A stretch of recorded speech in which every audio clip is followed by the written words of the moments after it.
আসসালামু আলাইকুম বন্ধুরা, এটা হলো আমার ছাদের মুকুট রানী। ওনার নাম হলেন কাটা মুকুট। ওনার সারা শরীরে কাটা,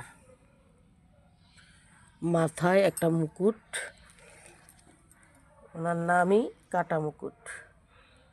আমার কাছে একটা কালার, একদম এটা লাল, একটা কালার। দেখেন কি পরিমাণ কাটা। এদেরকে পরিষ্কার করতে গেলে বোঝা যায় যে এরা কী পরিমাণ আঘাত দেয়। কিন্তু কাটা থাকলেও এদের সৌন্দর্যতা মুগ্ধ করে দেয়। এই যে আরেকটা কালার আছে, এই যে এদেরকে কয়েকদিন পর পরই পরিষ্কার করতে হয়, নাহলে পচা পাতায় এরা নষ্ট হয়ে যায়।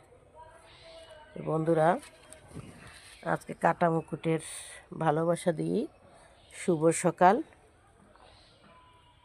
সবাই ভালো থাকবেন। আসসালামু আলাইকুম।